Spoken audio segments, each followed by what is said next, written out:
Overview of the National Outbreak Reporting System, or NORS. Then we'll go into our analysis methods, the findings from that analysis, implications of the findings, and finally, a summary of this entire discussion. So here's a snapshot of waterborne disease in a high-income country. So our surveillance data captures a snapshot of waterborne disease in the US at a given time, and then it could also be used as an example of waterborne disease in a high-income country. And here in this graphic, we can see changes in outbreak etiology diversity over the past 40 years. So in the United States, our mostly safe and reliable drinking water supply has led to increasing complexities in the ways that we use water. Here are some examples of waterborne disease transmission in the United States. We have complicated plumbing, heating, and cooling systems in large buildings, including buildings with sick people in them, such as hospitals. We have increasing leisure time to swim in more and more complicated recreational water venues, such as water parks and splash pads. And we rely on water for lots of medical uses, including dialysis and ventilators. So how are waterborne outbreak reports collected in the United States? State, local, and territorial public health agencies investigate waterborne disease outbreaks and collect data. These agencies report collected data electronically to the CDC through an online platform known as NORS, the National Outbreak Reporting System. Since 1971, the CDC has collected information on waterborne disease and outbreaks through our Waterborne Disease and Outbreak Surveillance System known as WebDOS. So moving on to our methods, WebDOS collects data on outbreaks associated with drinking, recreational, and other exposures to water. Pathogens, vehicles, and settings of outbreaks are collected if known. For something to be considered an outbreak in WebDOS, 2 or more cases must be linked epidemiologically, and water exposure must be implicated as the probable source of illness. Finally, we analyzed outbreak reports from 2015 to 2017. Over this 2-year period, we identified 290 waterborne disease outbreaks reported by 40 states. These outbreaks caused 5,076 cases of illness, 611 hospitalizations, and 56 deaths.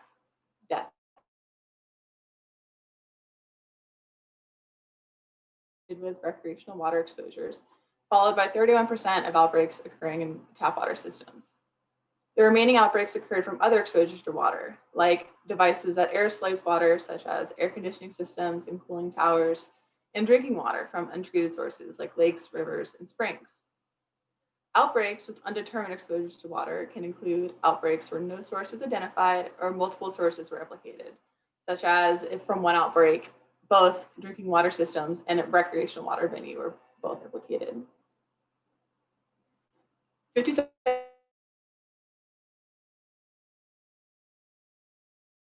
occurred in five settings.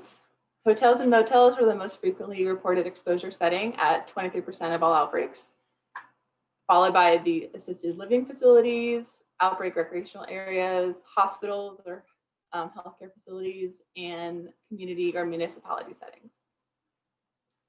Legionella was the most frequently implicated pathogen. This is a biofilm-associated pathogen and accounted for 46% of all reported outbreaks from 2015 to 2017. It also accounted for 80% of all hospitalizations and nearly all fatalities. Frequently implicated exposures including tap water systems in large buildings, hot tubs, cooling towers, and other devices that aerosolize water. Cryptosporidium was the leading etiology associated with recreational water. This is a chlorine-tolerant pathogen, and it was attributed to 75 out of 162 recreational water outbreaks, or 46%. One of the qualities that makes Cryptosporidium unique from other enteric pathogens is the fact that it's highly tolerant to chlorine. It can survive in properly chlorinated pools for longer than a week, meaning that a secondary infection prevention approach, such as filtration, is needed as well. With that, only 12% of all outbreaks were attributed to chlorine-susceptible pathogens. Moving on to our public health recommendations. We recommend for you to maintain or continue doing what chlorine infiltration systems you have in place. The low number of outbreaks involving chlorine-susceptible pathogens demonstrated the return on the U.S. investment in disinfection and filtration processes and demonstrates the need for continued maintenance of these systems. Also, prioritize reducing biofilm-associated and chlorine-tolerant pathogens. That will be Legionella and Cryptosporidium, which were the two most identified etiologies of all the outbreaks from 2015 to 2017.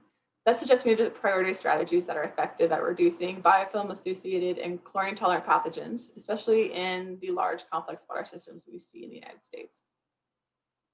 One way that the CDC has worked to do this was by developing the Model Aquatic Health Code, or the MAC.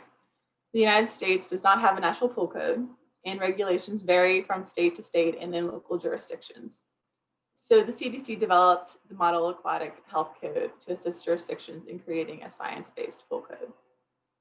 Similarly, in the United States, regulation of drinking water systems stops at the water meter, and there is not a consistent national building code. Therefore, our counterparts in the Legionnaire's disease branch of the CDC work to develop a toolkit to assist building managers in developing a water management program. You can find these resources and more at our website, cdc.gov/healthywater.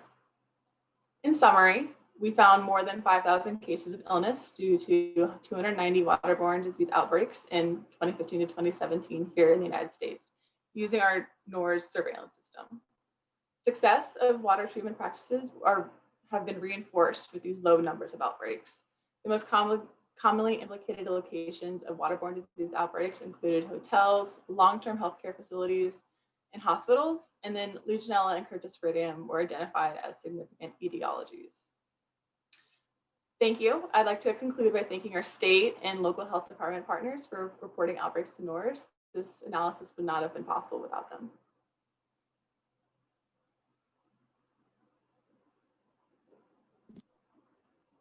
Thank you, Aubrey. And as a reminder, if you have any questions, please write them into the Pathable chat. We have one question for you right now. Does the reporting include the many private well-sourced water in the U.S.? Yes.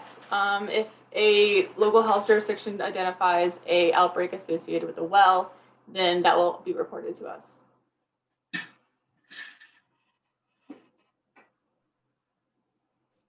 Great, thanks. And can you comment on, are the trends similar in well source water compared to tap water from pipe sources? Similar in what way? As in the etiology, I think it varies from region to region, depending on industry, metal components of the soil. So I can't really speak on that right now. I don't really have all that data in front of me. Great. Great, we have another question. Are outbreaks associated with cruise ships included in your NORS or your analysis? I'm honestly not sure of that. If it's not completed on US soil or conducted from a local or state health department, if they have that information, then they're reporting it to us.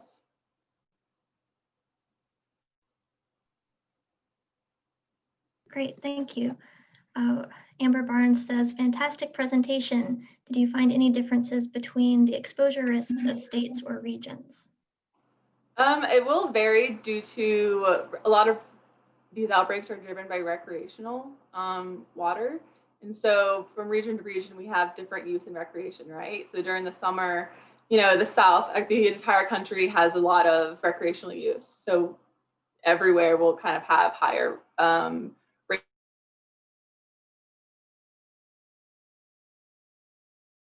the northern states. So they will have less outbreaks due to recreational water. So it varies by water type and then also seasonality.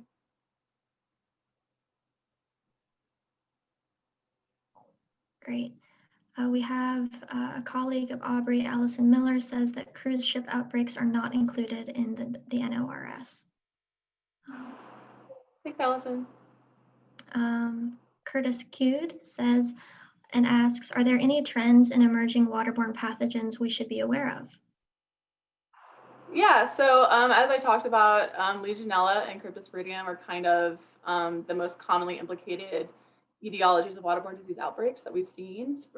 especially in 2015 to 2017 specifically, but the trend is not stopping at 2017. And so like I discussed, we recommend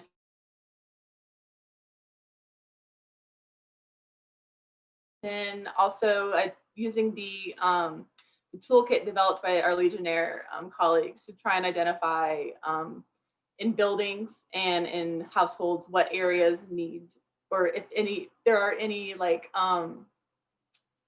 potential areas where Legionnaire's disease can, come about.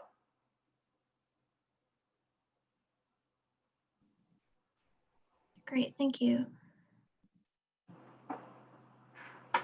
I'll give the chat another minute just to see if we have any more questions coming in, but I don't see any more right now. Great, okay.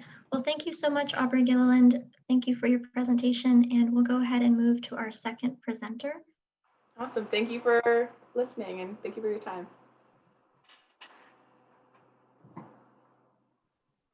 So our second presenter is Sabrina Haque from Emory University. I see that you have shared your slides. Thank you. And I'll hand it over to you. Thank you. Good afternoon or good morning, depending on where you are. My name is Sabrina Haque. I'm a PhD student at Emory University, speaking today from Atlanta, Georgia, presenting preliminary results from our 15-month trial evaluating the integration of water filters into Rwanda's National Environmental Health Program, which uses a community health club model for promoting WASH behaviors. And so I say preliminary results because this analysis is quite fresh and ongoing. Our final round of data collection for this trial just ended last month, but I am so pleased to at least be able to present some of the initial findings that we're seeing so far. I'll begin briefly with some background, beginning with the big picture motivation, and that is to provide evidence that will help us close our sector's implementation gap in scaling household water treatment practices. We have plenty of examples of WASH interventions that do not work, but we do have relatively good evidence that safe household water treatment is among the most effective interventions we have in reducing fecal exposure and diarrhea. Despite what we know from the research, in practice, we seldom see point of use treatment being used and scaled in the populations that need them the most. In Rwanda specifically, about 75% of household drinking water at point of use is estimated to be contaminated with fecal bacteria. And this is despite the country reaching nearly 60% access to basic water by GMP standards. And just about a fifth of households report treating their water, and that's mostly through boiling. I'll briefly discuss two major attempts in Rwanda to scale household water treatment. The first is Rwanda's community-based environmental health promotion program, or CbhpP for short. It is still a mouthful to say. But this is a Ministry of Health program, and it uses the community hygiene club model to promote safe wash behaviors, including safe water treatment and handling practices. It's primarily relied on boiling as their method of treating water. And so community hygiene or health clubs, depending on where you are, what you call them, they're a routine service model in a number of countries. And CbhpP in Rwanda has mostly relied on the promotion of boiling water and safe storage, and is implemented by a consortium of NGOs and donors throughout Rwanda. However, a 2017 evaluation found that the program did not have any significant effects on improving drinking water quality, nor child health outcomes. But the program has been nationally scaled. Most villages do have a regularly meeting hygiene club. And currently the Ministry of Health is working to revise the curriculum and improve its effectiveness. So the next example of a relatively large attempt to scale water treatment is the Tubeho Neza campaign in Rwanda that was implemented around 2014. And so this was a rather large attempt to scale these water filters, the LifeStraw tabletop gravity-fed filter, which is protective against bacteria, protozoa, and parasites. And it has this safe storage container as well, where treated water can stay protected. And so this is a very large campaign. They promoted about filtered and cook stoves to over 100,000 households in Western province. This is the largest implementation of these filters that we have to date. They did an evaluation, and about after 12 months, they saw significant reductions in the prevalence of detectable TTC, about 38% reduction, 29% reduction in the prevalence of 7-day child diarrhea, and then also a 38% reduction in the seroprevalence of crypto in children under 2. So quite some impressive results from this campaign, but that was implemented in 2014 and is not ongoing. So that brings me to the motivation for our current project, which tries to really take the best of these 2 attempts. CbhpP has this very impressive achievement of being scaled nationally across Rwandan villages. It routinely meets with community hygiene clubs. And then the campaign that I mentioned in the previous slide, that was able to achieve some really impressive results through good adoption and behavior change of water treatment with the use of this filter hardware. So what we are basically trying to see in this study is if CbhpP could be an appropriate platform for scaling and sustaining these filters long-term. So we basically want to test whether the community health club model could be an appropriate service provider or support system to help households use and maintain these filters. So this integrated intervention was jointly designed by Alemayehu, which is one of the promoters of the campaign in Western Province, and then also with Getachew, which is a USAID wash and nutrition project that implements CbhpP on behalf of the Ministry of Health. And so together they designed this new integrated intervention. The components are listed here, but I won't get into the detail, but basically what I want to stress is that they really integrated the education and promotion into the CbhpP curriculum with community hygiene clubs, reinforcing these messages. They also trained the CHC facilitators, the community health club facilitators, and anyone involved in the CbhpP implementation to be that support staff for households. And then there are 2 household promotion visits throughout the 12 months, with the first being initially right after the distribution of the filters, and a repair and replacement process for any filters that start to malfunction. And so there's a process evaluation that will detail the implementation a bit better, and has some cool data on how the fidelity implementation was, but that will be published shortly by our University of Colorado colleagues, but the intervention reached over 1,000 households. So quickly going on to our methods, we did a cluster randomized control trial to test this intervention.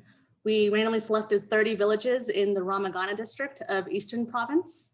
The randomization was at the village level. We ended up enrolling about 1,200 households randomly. This was up to 25 eligible households per village.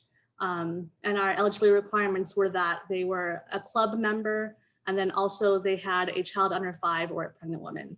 Our primary outcome here is household point of use drinking water, approximately 6 and 12 months following the intervention delivery. We measured the presence of E. coli in 100 milliliter samples using membrane filtration and compact dry plates. Our follow-up schedule was a bit impacted by the COVID-19 government shutdowns. So instead of that second follow-up being another 6 months, it actually turned out to be 9 months. And we looked at secondary outcomes, including coverage and uptake and diarrhea, both caregiver reported and care-seeking behavior. We did an intention to treat analysis, estimating our prevalence ratios and 95% confidence intervals using log binomial regression with generalized estimating equations and robust standard errors.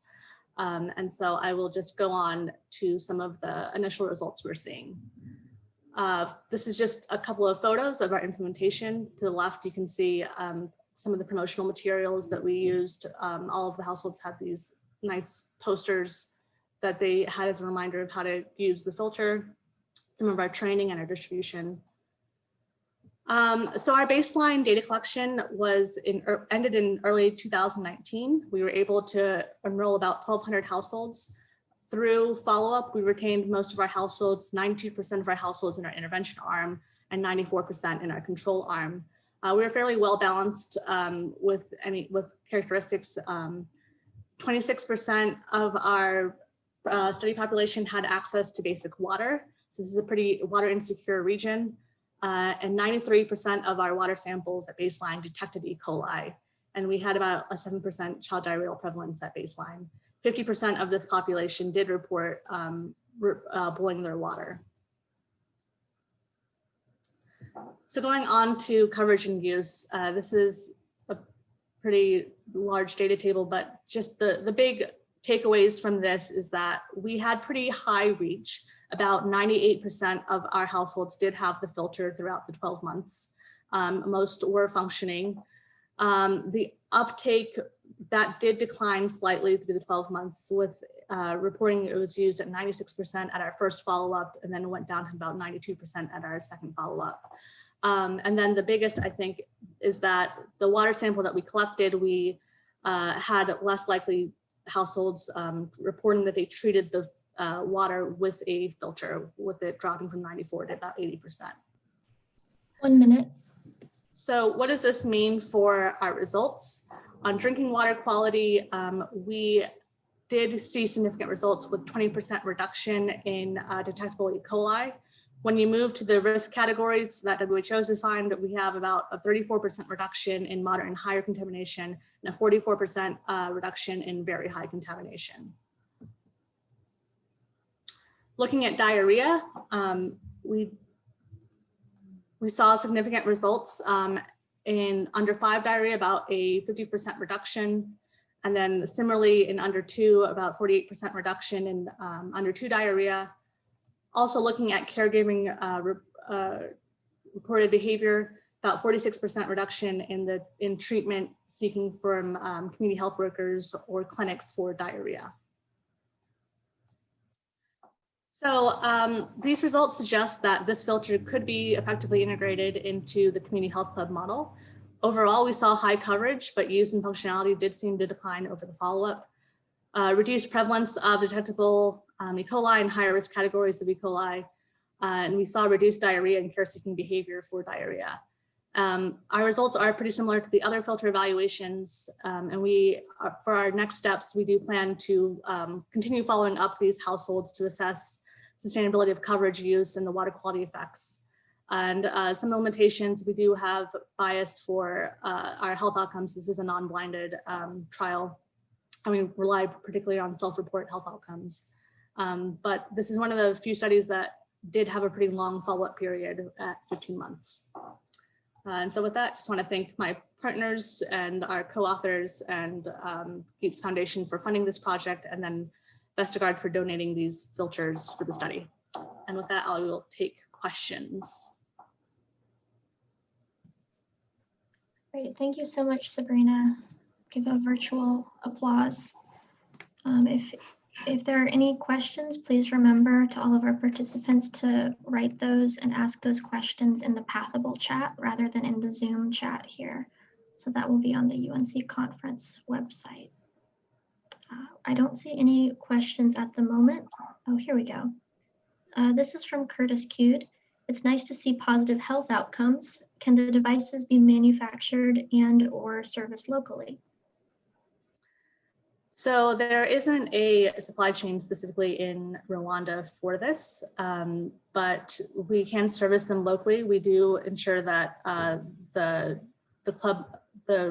Hygiene Club facilitators do have the knowledge on how to repair. We give them repair and replacement parts for them to do some troubleshooting of the filters, and if they can't, then they just have to replace the whole filter. But that is something that we do acknowledge we want to work on how to have this as something that can be locally provided.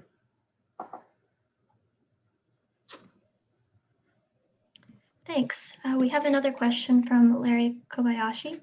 Can you speak to why these devices were selected and talk a little bit about that?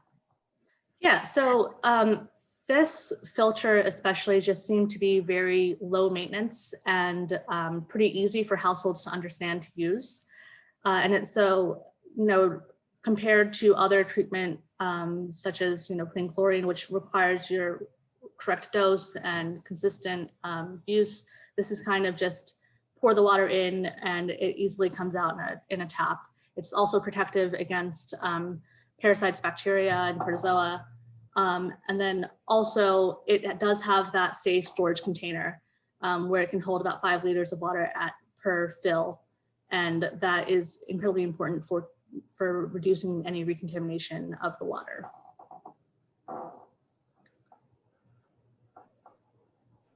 Great, thank you.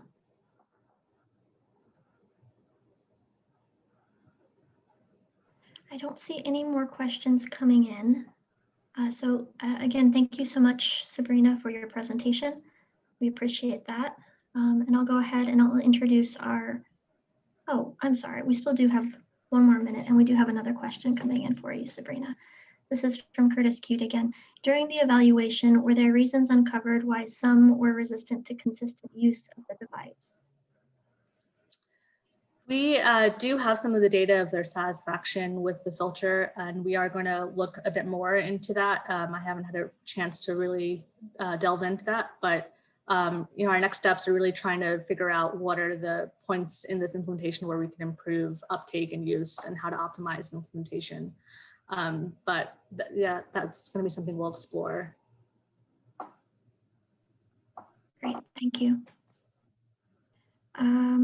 And quickly now, we have one last question for you from Ajibade Olokun. I'm sorry if I mispronounced your name, Ajibade. Can you please speak on the filter media used? So it's a gravitational filter, and so it's just a porous membrane. You can contact me with my email, and I'm happy to send the specifications on the filter specifically. Great, thank you, Sabrina. And so finally, I'm going to introduce our final presenter, our third and final presenter for this verbal session. Welcome to Gracie Hornsby, who conducted this work at North Carolina State University. I can see your slides, thank you. Perfect. That was going to be my first question. So yes, thank you, Elizabeth. My name is Gracie Hornsby. I'm currently a PhD student at Stanford, but this is reflective of work done at NC State University in my undergrad with Angela Harris. And I will jump right in, lots of stuff to cover. So we were doing exploratory work around detecting antibiotic resistant E. coli in drinking water in Indonesia. And first, just to move through some of the motivation for this study. So antibiotic resistance in its most simple form just refers to the ability of bacteria or other microorganisms to resist the effects of an antibiotic to which they were once sensitive to. And this can develop naturally, but also from selection pressures from the overuse or misuse of antibiotics, particularly in medicine and producing these antibiotics in agriculture, as seen in the graphic on the left. But why are we talking about antimicrobial resistance? So in 2014 alone, 700,000 deaths globally were attributed to antimicrobial resistant strains. And this number is projected to reach 10 million annual deaths by 2050. So in addition to mortality, resistant infections are also more difficult to treat, more expensive to treat, and require higher tiers of antibiotic to get effective treatment, which just drives this cycle even more. And again, why are we talking about antimicrobial resistance in drinking water? So while there's been a lot of work done to characterize the risk from ingesting susceptible E. coli, there's a lot of uncertainty around the long-term impacts of ingesting resistant E. coli. And there are some important questions around quantifying risk and the consequences of people's gut microbiomes becoming colonized with these organisms.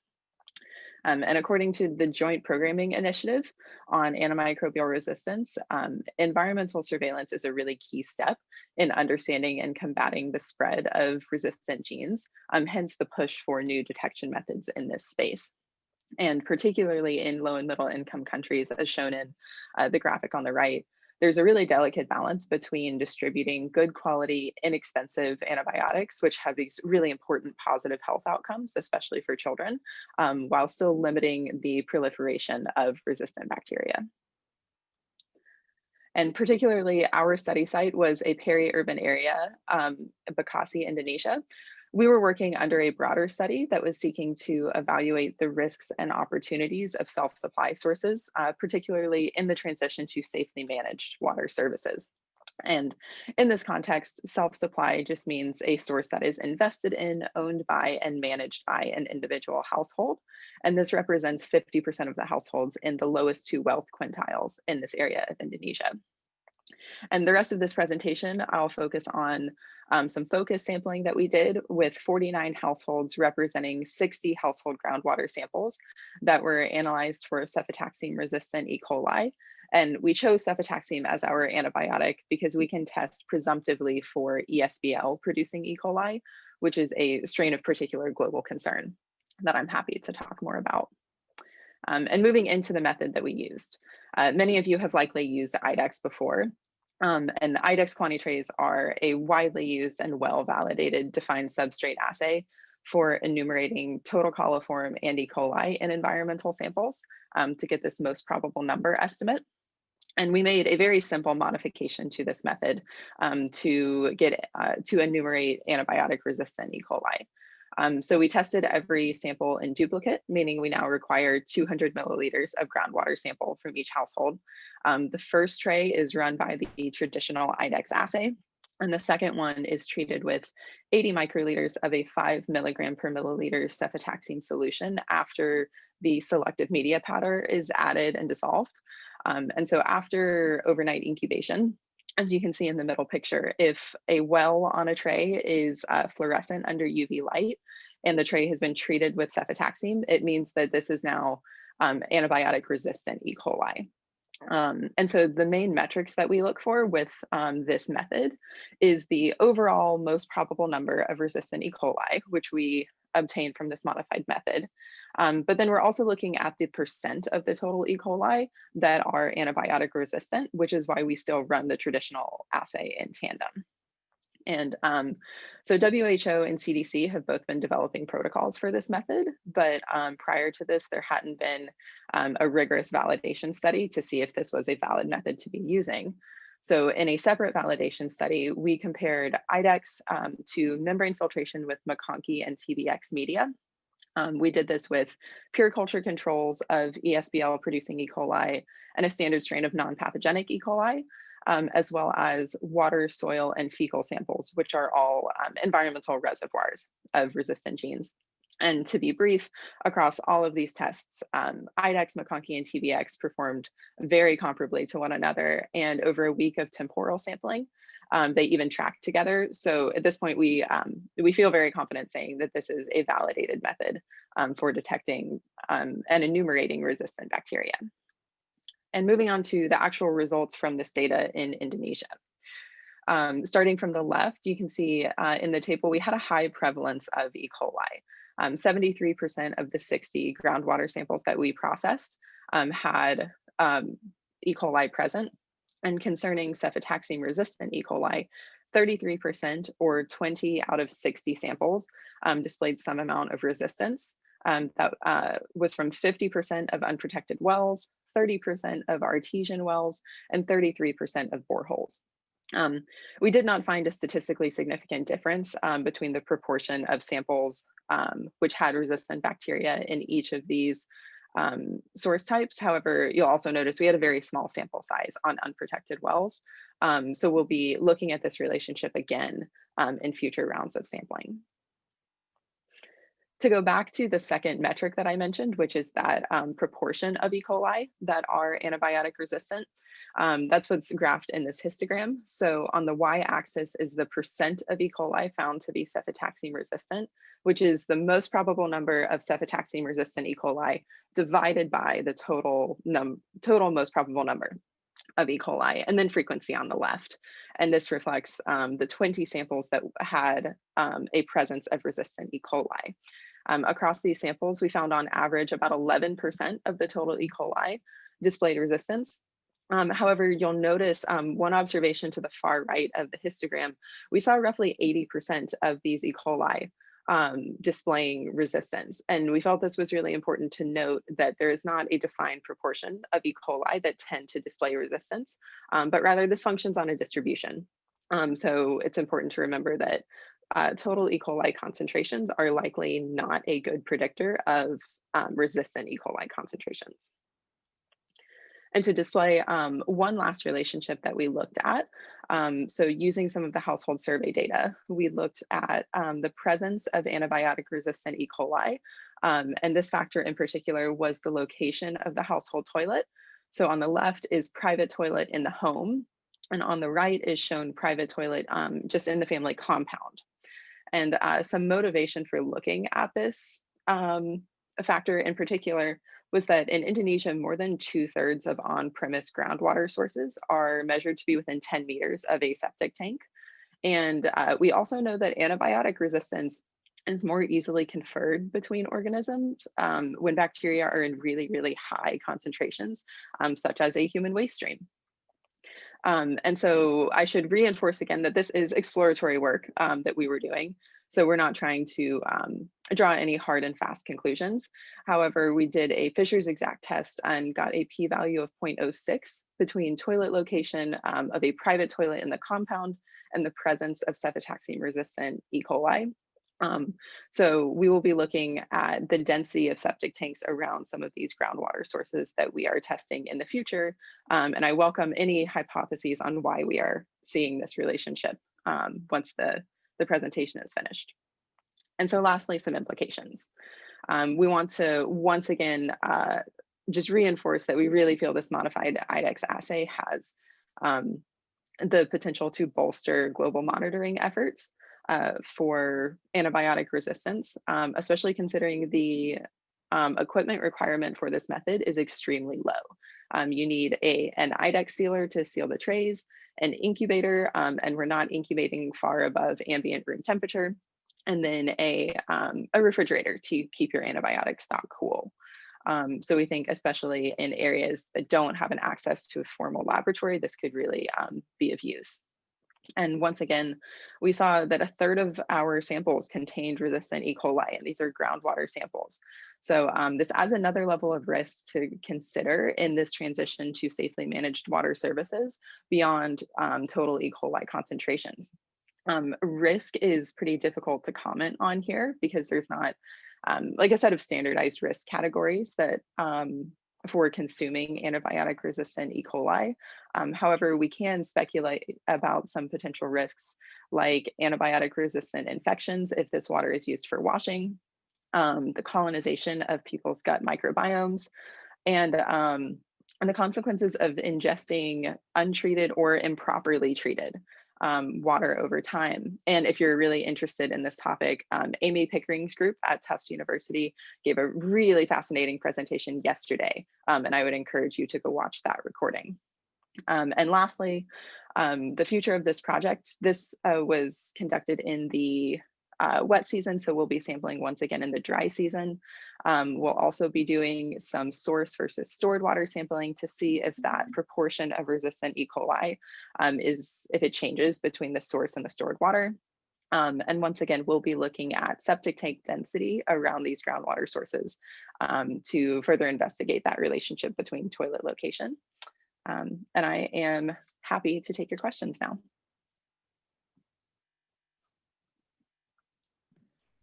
Great, thank you so much, Gracie. Virtual round of applause. I have a few questions coming in for you. The first is from Ajibade Alokun. Are artesian wells common in Indonesia? In this study site, I can scroll back to the slide. We saw a fair number of artesian wells. However, we are actually talking with our collaborators again to see kind of the definition of artesian wells, because I know there's some debate around what truly makes an artesian well. So I'd be happy to follow up with you. Great. And sort of on the same questions or similar question from Larry Kobayashi is about septic and cesspools. Are they also common in Indonesia?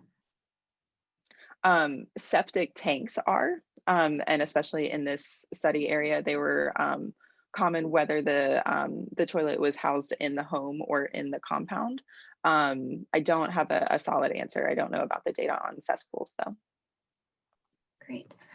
From James Winter, thanks Gracie, very interesting. I see that you focused on the water pathway for this study.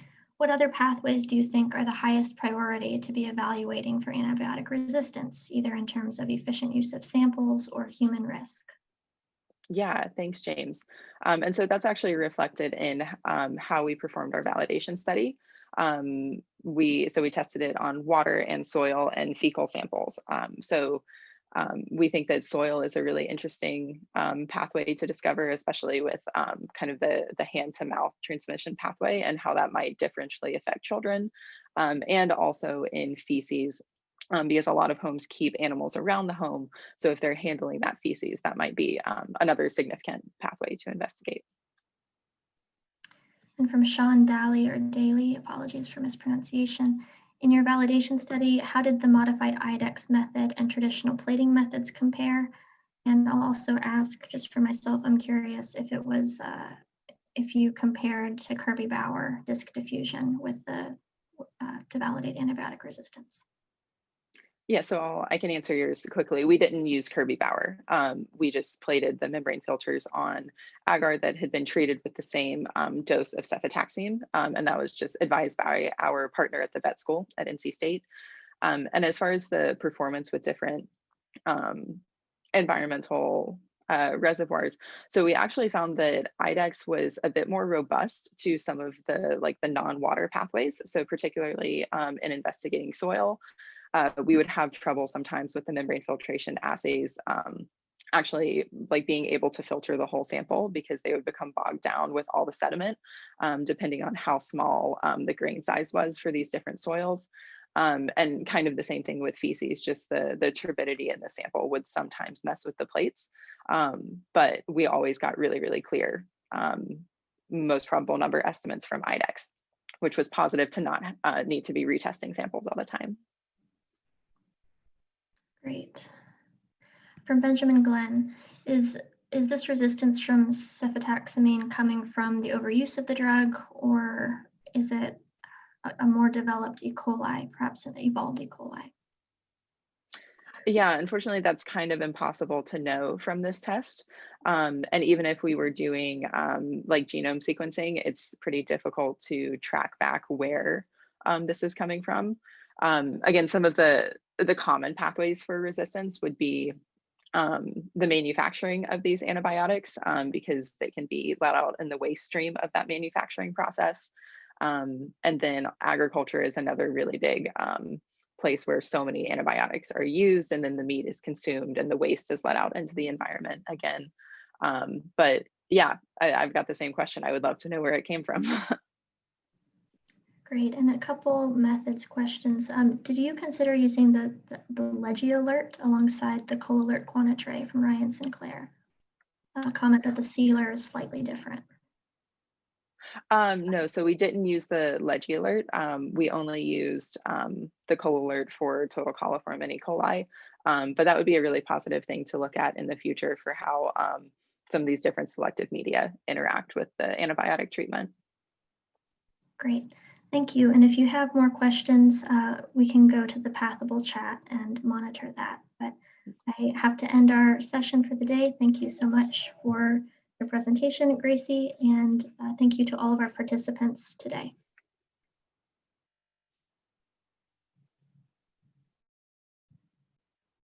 I will be ending the session.